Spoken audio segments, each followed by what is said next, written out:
on change d'univers. Ouais. Donc, dans le livre que j'utilise, eh bien, là, on a fait... jusqu'à présent, en fait, on travaillait sur la partie pâtisserie, donc avec nos personnages qui travaillent tous dans une pâtisserie. Et ben, je vous propose de changer. Aujourd'hui, on se lance dans un nouvel univers. Il s'agit de l'école. Donc, on a des nouveaux personnages, on aura des nouvelles situations, bien sûr, et on a aussi un nouveau proverbe. Donc il y en a plein, hein, bien sûr. Là, c'est le premier que je vous propose. Mais je me suis dit, ça peut être sympa. Change un peu. Histoire que vous ne en lassiez pas. Que vous ne vous en lassiez pas. Je ne sais plus parler français, là. C'est la reprise, ça va pas du tout. Alors, allons-y donc pour ce nouveau proverbe. On va faire comme d'habitude. On va lire le proverbe ensemble. On va lire ensuite le manga et puis les explications en dessous. Est-ce que vous arrivez à voir les furigana? Le proverbe est un petit peu long. Je voudrais le garder en entier. Je vais vous aider sur les furigana. Donc le premier kanji, c'est kabe. Kabe, c'est le mur. Le mur. Le mur d'une maison. Kabe ni. Ici, peut-être que vous connaissez ce kanji, c'est mimi, les oreilles. Donc, kabe ni mimi ari. Shoji. Shoji, vous savez, ce sont les portes coulissantes japonaises, les portes en papier de riz, hein, les shoji. Shoji ni me, donc ça c'est le kanji de l'œil, me ari. Or là, normalement, vous avez fait un lien avec un proverbe qu'on a en français qui ressemble à ça. Est-ce que vous voyez duquel je parle?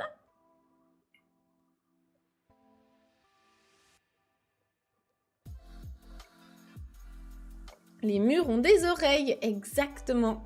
Exactement. Donc c'est rigolo parce que là, on a vraiment le même en français. Bon, nous, ça s'arrête là, hein. Kabe ni mimi ari. Donc sur les murs, il y a des oreilles. Et eux, ils ont la suite avec shoji ni me ari. Donc sur les shoji, il y a des yeux. Et c'est rigolo parce que ça, on retrouve vraiment dans l'univers un peu des yokai, tout ça, les monstres, les fantômes japonais. Des fois, on voit justement des murs ou des shoji avec des yeux comme ça, des choses un peu bizarres. Donc c'est rigolo, on le retrouve dans ce proverbe. Ouais, c'est ça, les murs ont des oreilles et les shoji ont des yeux, c'est ça. Bon, comme on a le même proverbe en français, je pense que vous allez deviner un petit peu ce que ça veut dire. On va quand même lire le manga. Hop, je vais essayer de me mettre comme ça. Tant pis, hein, je me mets sur elle.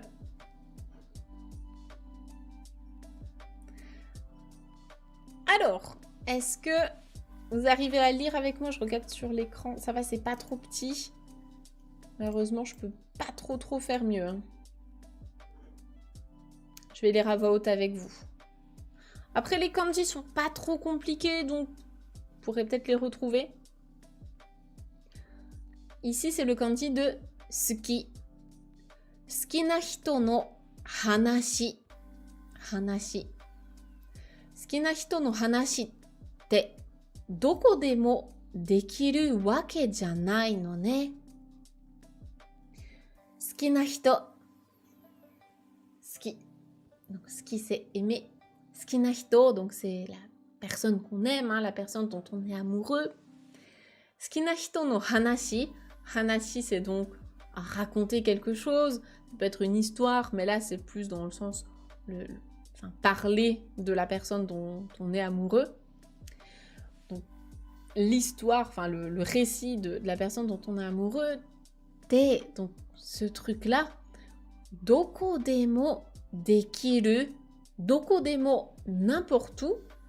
Dekiru, on peut le faire. Mais derrière, on a wake janai no ne. Ça, c'est une formule grammaticale qui est d'un niveau plus élevé. Je pense qu'elle est classée au moins N3, si ce n'est N2. Donc, c'est pas trop pour les débutants. En gros, ici, ce qu'elle raconte, c'est c'est pas comme si on pouvait parler de la personne dont on est amoureux, enfin, en gros, raconter nos histoires d'amour. C'est pas comme si on pouvait le faire n'importe où, hein. On peut pas le faire n'importe où, hein. Avec le nez, n'est-ce pas? On peut pas faire ça n'importe où, quoi. Sa copine, elle répond je vous rappelle, hein, c'est la version familière de oui. Parce que hai, c'est très formel en japonais. C'est plutôt familier. Donc, ouais, t'as raison. Dare ni kikarete iru ka wakaranai shi. Dare ni kikarete iru ka wakaranai shi. Ici, ce qu'elle dit, c'est donc on ne peut pas savoir, on ne sait pas, hein, wakaranai, on ne sait pas.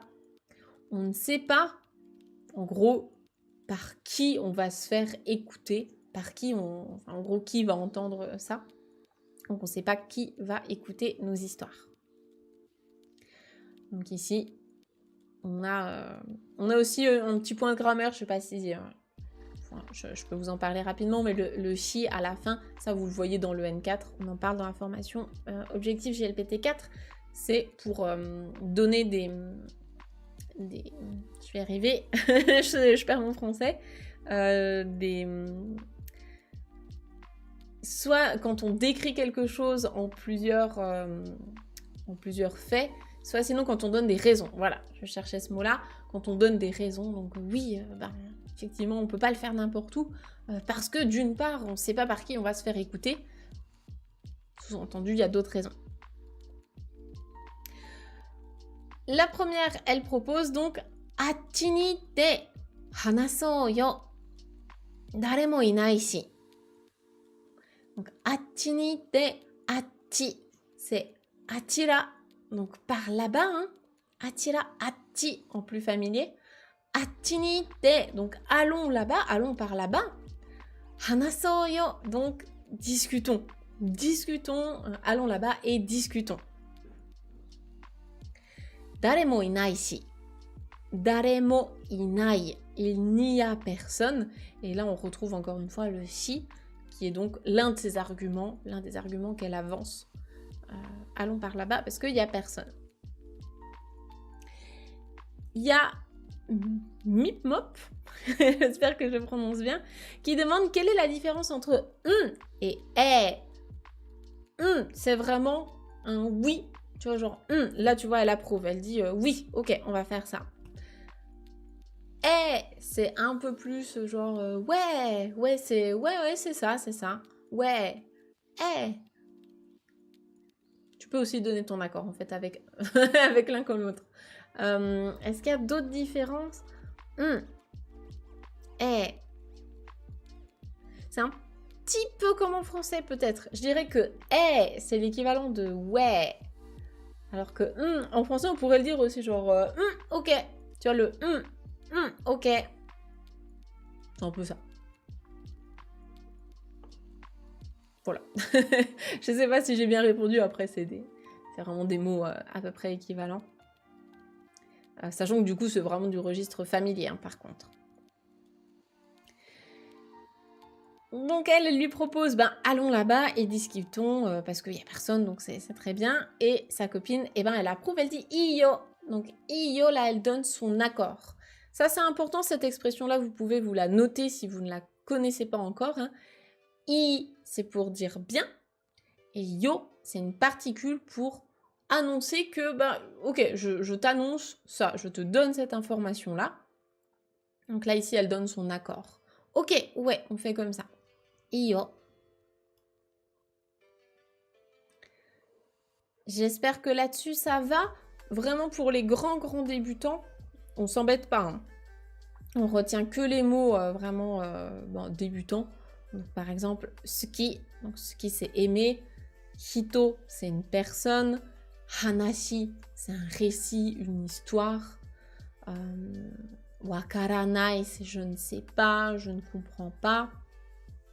Et puis la petite expression iyo, donc c'est ok, ça marche, on fait comme ça. Voilà, vous piochez vraiment dans ce qui vous paraît important. je descends. Alors, je vais peut-être devoir me pousser. Je vais me mettre là-haut. Donc là, elle regarde ici, elle surveille. Là, comme souvent, donc on a une petite onomatopée. Hein. Elle regarde comme ça furtivement. Donc, kyoro, kyoro. Elle demande Nani shiteru no? Qu'est-ce que tu fais? Nani shiteru no? Qu'est-ce que tu fais? Donc ça, c'est vraiment une question familière. Hein. Vous n'allez pas demander ça à un inconnu. C'est un petit peu inquisiteur comme manière de demander ça.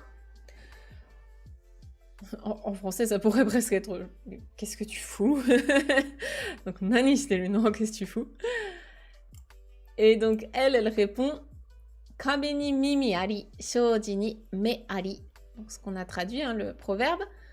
Te iyu desho. Donc, on dit que hein, les murs ont des oreilles et les shoji ont des yeux. Kiotsukenai to. Donc, il faut qu'on fasse attention. Kiotsukenai to. Il faut qu'on fasse attention. Alors, il y a Volken qui demande non, c'est qu'en version familière. Alors, non, je peux pas te dire ça, non. C'est un petit peu plus subtil que ça. La version polie de ça, on va déjà enlever le no. La phrase de base, ce serait Nani o shiteimasu ka? Qu'est-ce que vous êtes en train de faire? Nani o shiteimasu ka? Quand tu veux passer une question de la forme polie avec K à la forme familière, on enlève juste le K. Et à la place, on met un point d'interrogation. Donc, Nani o shiteiru? Point d'interrogation. Quand tu le fais à l'oral, hein, tu as la voix qui monte, hein, comme en français. Nani o shiteiru? Et là, comme on est vraiment sur du plus familier, elle a enlevé la particule O, elle a enlevé le I, donc ça devient Nani shiteru? Qu'est-ce que tu fais? Et le no à la fin, c'est encore une autre nuance de plus. Ça, c'est ce qu'on voit au niveau JLPT 4. De base, c'est la forme en des. Donc, c'est pas la particule no que vous connaissez, c'est pas la particule d'appartenance. Hein. Quand on rajoute no comme ça à la fin d'une question, c'est vraiment pour avoir un ton inquisiteur un peu plus. On est vraiment très curieux. Genre là, mais qu'est-ce que tu fais, quoi? J'observe tes mouvements et je me demande, mais qu'est-ce que tu fais? Voilà, donc c'est vraiment plus inquisiteur. Donc elle dit, les murs ont des oreilles, donc il faut qu'on fasse attention. Et donc elle dit, donc, ouais. Elle a l'air un peu... Voilà, je dis, oh, ok, d'accord, ok, on en est là. Et justement, ce qu'elle pense, mais qu'elle ne dit pas, essayez de le lire avec moi. Sokomade. Donc, sokomade. Le so, ici, il a une police d'écriture un peu particulière, mais c'est une autre manière de l'écrire. Donc, sokomade shite hanasu naiyo demo nai n dakedo na. Sokomade. Soko. Alors ça, c'est bien, c'est une révision vraiment de base.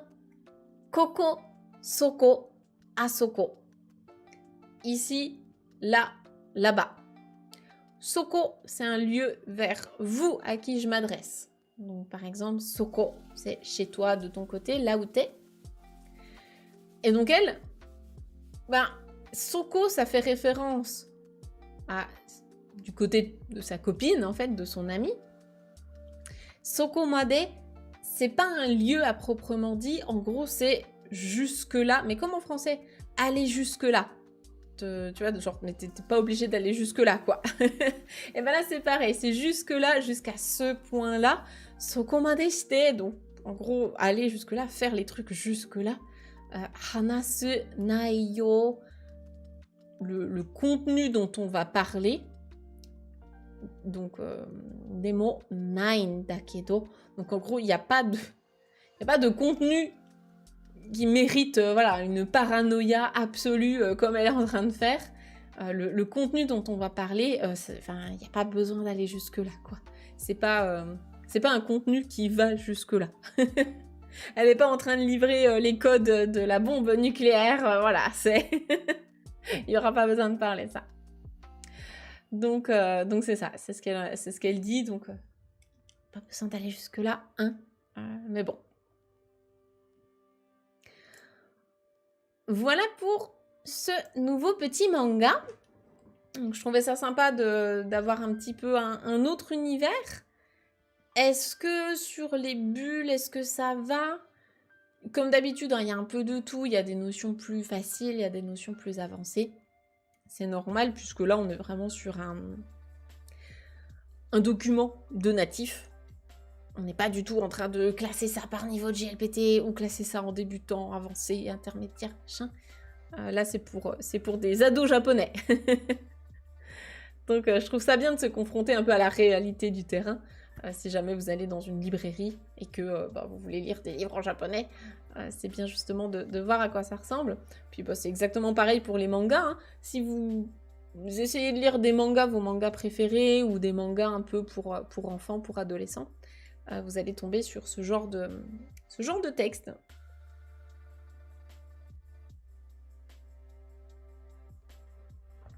Super, et ben écoutez, si tout va bien, on enchaîne avec les explications. Alors, je me pousse. Hop, je me mets là.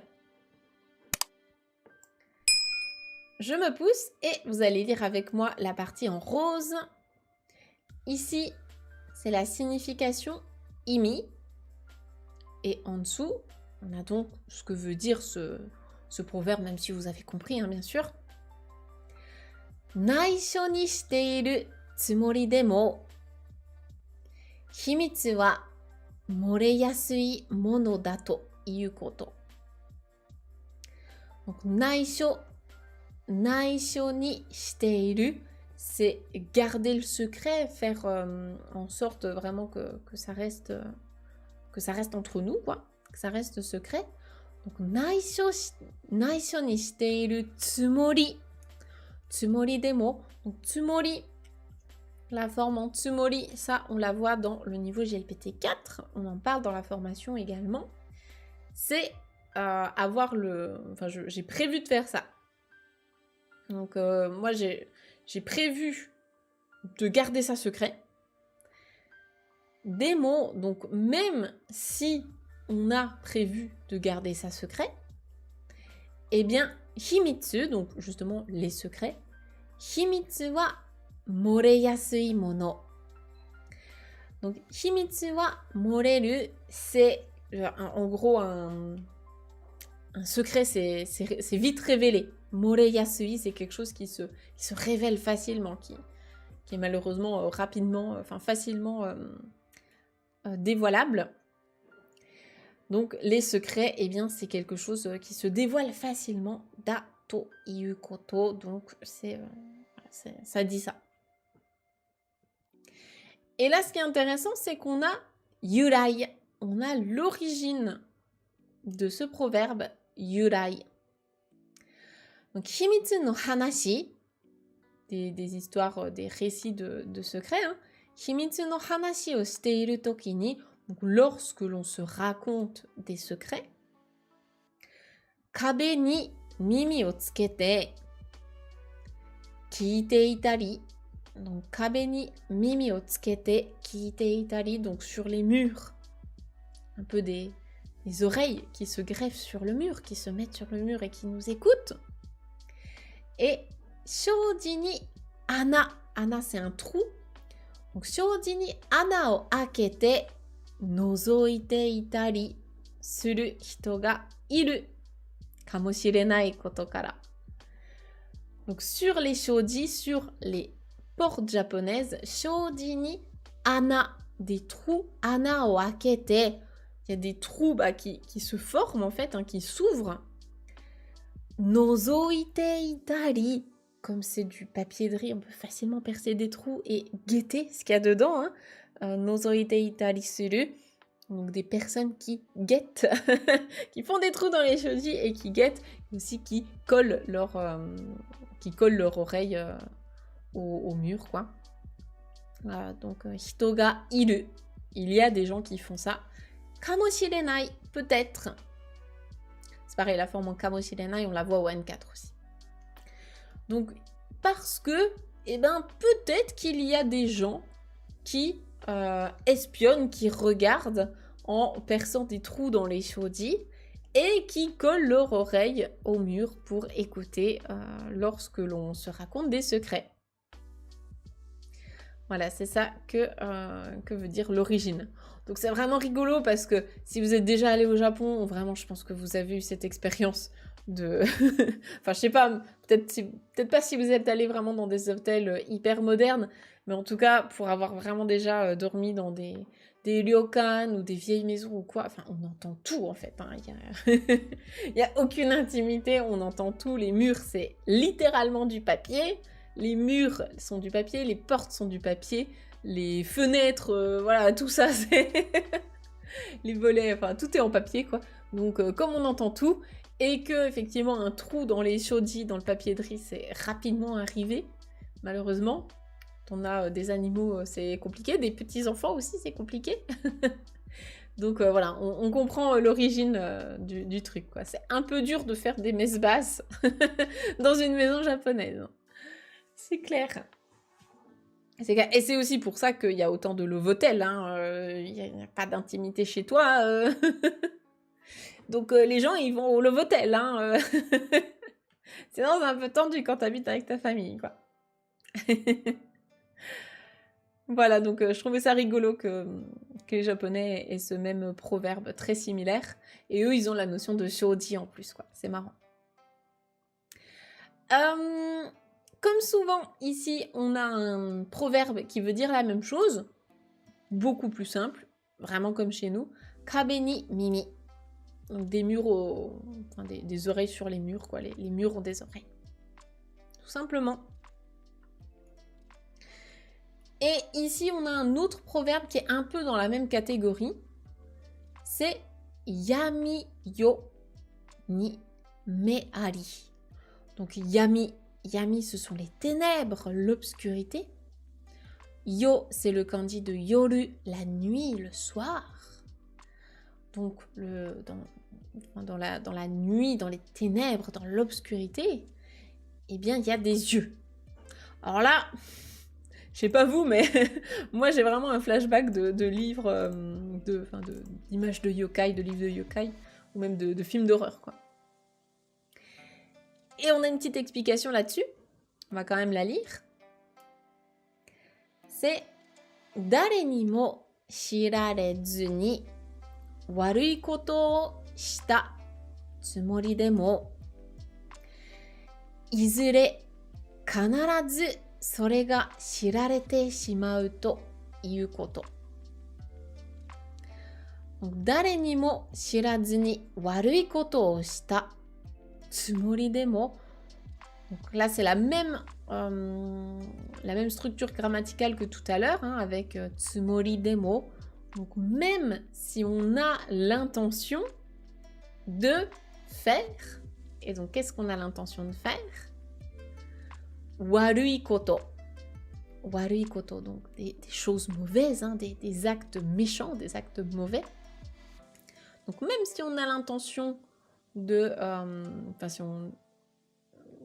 oui, c'est ça, si on a l'intention de faire des actes mauvais. Dare ni mo shirarezu ni, sans que personne ne soit au courant, sans que personne ne le sache. Donc même si on avait l'intention de faire des trucs pas sympas, sans que personne le sache, eh bien, izure kanarazu sore ga shirarete shimau to iu koto. On dit que, en gros, tôt ou tard, c'est obligé que ça va se savoir. Donc shirarete shimau, c'est ça va se savoir. Ici c'est du passif, donc ça va être connu. Les gens vont être mis au courant. Kanarazu, c'est sûr et certain. Donc tôt ou tard, on va finir par savoir que t'as fait un truc pas cool. Donc c'est pour ça, dans l'obscurité, même s'il y a personne qui te voit, eh ben il y a quand même des yeux qui sont là pour guetter dans l'obscurité ce que tu fais. Donc c'est mieux de ne pas faire de choses mauvaises. Conclusion de la journée. Ne faites pas des choses mauvaises. Soyez sympa. Et ne mentez pas non plus, voilà, faites des trucs cool. C'est ça, il y a tous les yeux qui guettent, toutes les oreilles qui écoutent. Donc c'est rigolo, je trouve ça un peu marrant comme image. Ok, bah écoutez, je pense qu'on va terminer sur le petit tsukaidokoro, donc point d'utilisation. Comment est-ce qu'on peut utiliser ça? Dans quelle situation? Himitsu ga moreteita toki ni, donc lorsqu'un secret a été vendu, ou alors lorsqu'on a vendu la mèche. Voilà, si notre secret a été dévoilé, eh bien, on peut dire ça. Ah, les murs ont des oreilles, ah là là. Et puis, pour terminer, donc on a un petit exemple d'utilisation. Là, on a des crochets. Ça veut dire que c'est comme si quelqu'un parlait. Donc, il faut imaginer quelqu'un qui parle. Watashi ga sensei ni okorareta koto wa, c'est ça, okorareta koto wa dare ni mo itte inai hazu nano ni shitte iru hito ga ita. Kabe ni mimi ari, shoji ni me ari da. Donc, watashi ga sensei ni okorareta. Ici, encore une fois, c'est du passif. En français, on aurait peut-être dit ça autrement. En français, ce serait j'ai été... Alors, c'est pas le verbe disputer, mais c'est vraiment le verbe se mettre en colère. Donc, en gros, il y a le prof qui s'est énervé contre moi. Mais en français, on mettrait pas du passif. Ce serait bizarre. En français, on dirait le prof s'est énervé contre moi. Parce que j'ai été... Non, ça se dit pas en français. Le passif ne fonctionne pas ici. Donc, en gros, il y a le prof qui s'est énervé contre moi. Et donc, le fait que le prof se soit énervé contre moi, eh bien, dare ni mo itte inai hazu nano ni, malgré le fait que je suis sûre que je n'en ai parlé à personne, que je l'ai dit à personne, eh bien, shitte iru hito ga ita. Il y avait quelqu'un, ou il y avait une ou des personnes qui le savaient. Il y a des gens qui étaient au courant. Et donc, voilà, c'est ce qu'on dit, les murs ont des oreilles. Voilà. Voilà pour notre petite lecture, c'était rigolo. Enfin, en tout cas, j'ai trouvé ça rigolo, j'espère que vous aussi.